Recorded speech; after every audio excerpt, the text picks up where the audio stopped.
مرد عورت دونوں کے بدن ایک 33 سالہ جوان بدن کی صورت میں ہوں گے اور اس بدن کی حیت اور شکل انتہائی خوبصورت اور خوبرو ہوگی. وہ بدن نہ ہی زیادہ پتلا اور نہ ہی زیادہ موٹا ہوگا. مجھ سے کسی نے ایک سوال پوچھا، میرے خیال میں یہ 80 کی دہائی کی بات ہوگی. آسمان پر اگر ہر کسی کی عمر 33 برس ہوگی تو اس میں ایسی کیا خاص بات ہے؟ لیکن میں آپ کو بتاتا چلوں کہ آپ کو اس بات کے لیے نہایت شکر گزار ہونا چاہیے. اگر ایسا نہیں ہے تو پھر سب درہم بھرم ہوگا.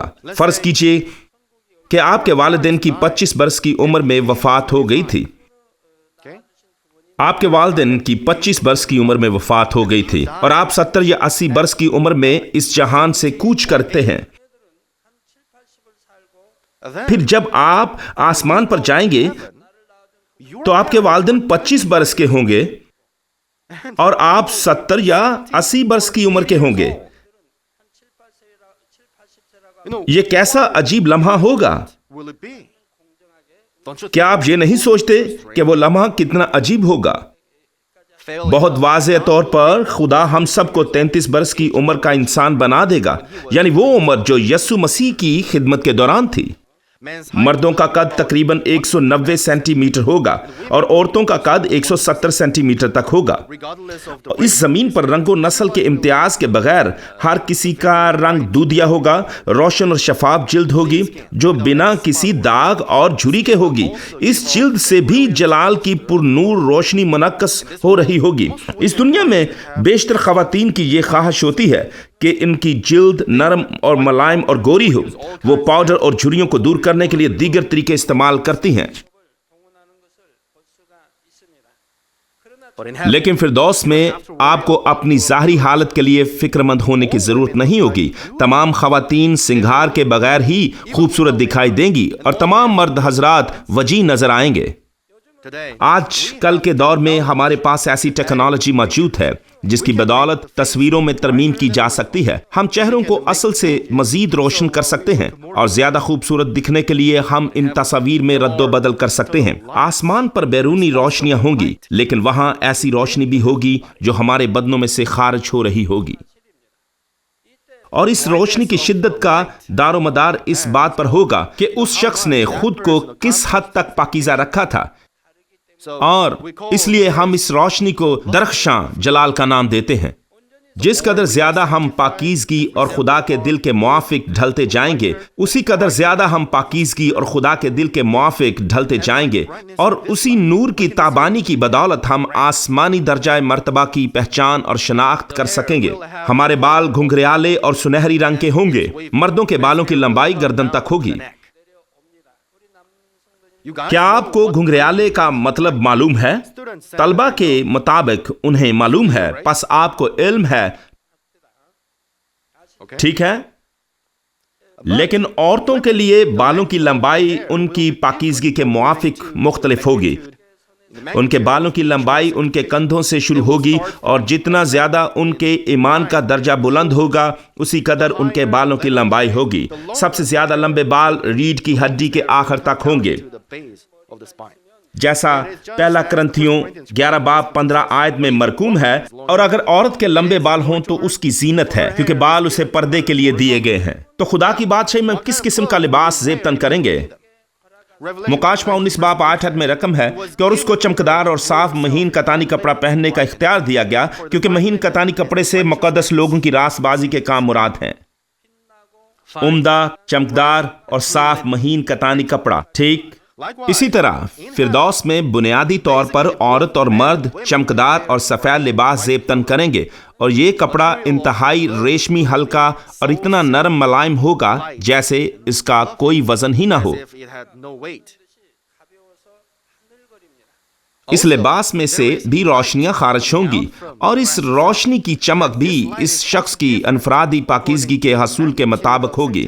جتنا زیادہ کوئی پاک ہوگا اتنی ہی زیادہ چمکدار اور جگمگاتی روشنی ہوگی.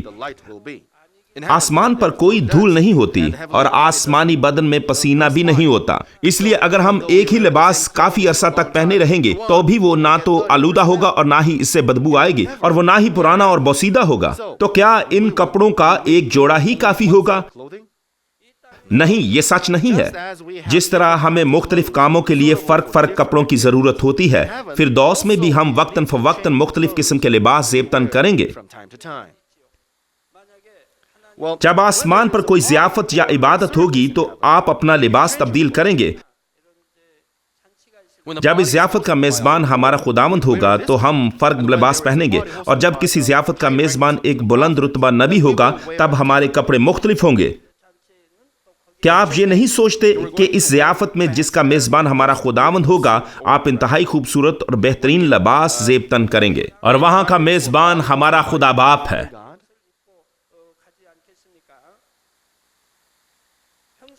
عام اوقات کے لیے ہمارے پاس فرق لباس ہوگا، اور ہمیں کسی تقریب میں شرکت کے لیے ضیافتی لباس کی ضرورت ہوگی، اور خدا کی پرستش کے لیے ہمیں ایک باضابطہ لباس کی ضرورت ہوگی۔ اگر ہم وہاں کھیلوں کی مشقوں میں حصہ لیں گے تو اس کے لیے بھی ہمارے پاس موزوں لباس ہو سکتا ہے۔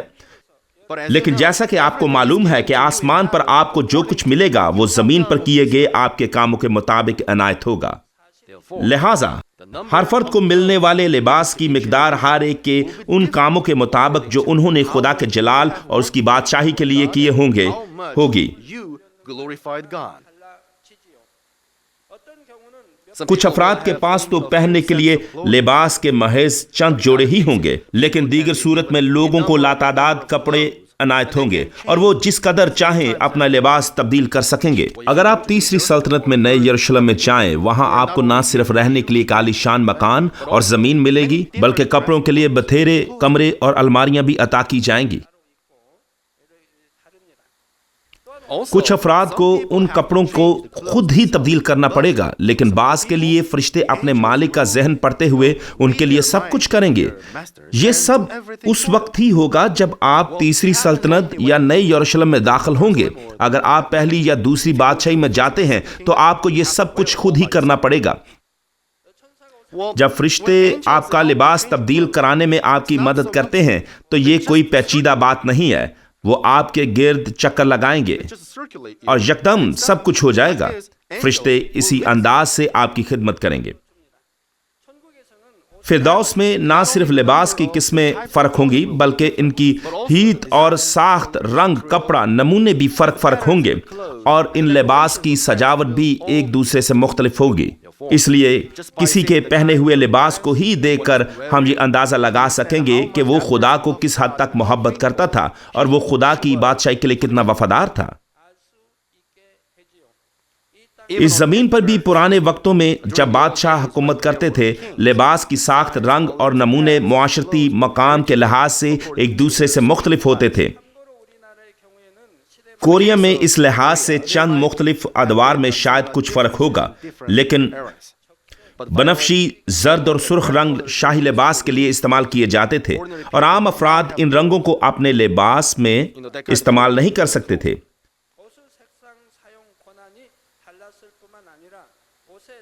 معاملہ صرف رنگوں تک ہی محدود نہیں تھا بلکہ لباس کے نمونوں کی ساخت پر بھی پابندی عائد تھی۔ مثلا ازدہے اور باز کا نمونہ صرف بادشاہوں کے لباس کے لیے استعمال ہوتا تھا۔ کپڑے، ساخت اور سجاوٹ کے لیے بھی ایسا ہی تھا۔ اسی طرح آسمان کی بادشاہی میں بھی ہمارے کاموں کے موافق خدا کا انصاف جو اجر ہمیں عنایت کرے گا وہ عین ہماری پاکیزگی کے معیار کے مطابق ہوگا۔ پہلی بات یہ کہ لباس کے کپڑے کا رنگ فرق ہوگا۔ مثلا ہم کچھ رنگوں کو سرخ، زرد، گلابی اور ہلکا سبز کہتے ہیں، اور ان رنگوں کا آپس میں تناسب فرق ہوتا ہے، اور ان رنگوں کی تابانی فردوس میں سکونت گاہوں کے مطابق مختلف ہوگی۔ گلابی رنگ کی صورت میں یہ رنگ اپنی چمک اور احساس میں نئے یروشلم میں رہنے والے شخص اور فردوس میں رہنے والے شخص کے لباس کے مقابلے میں انفرادی طور پر فرق ہوگا۔ لیکن اس کے باوجود کہ یہ رنگ آسمان کے نیچے درجہ کے لوگوں کے لباس میں استعمال ہوتا ہے، اس کا موازنہ مقابلہ زمین پر کے کسی بھی رنگ سے نہیں کیا جا سکتا۔ یہ پھر بھی اتنا پرنور ہوگا جس کا ہم تصور بھی نہیں کر سکتے۔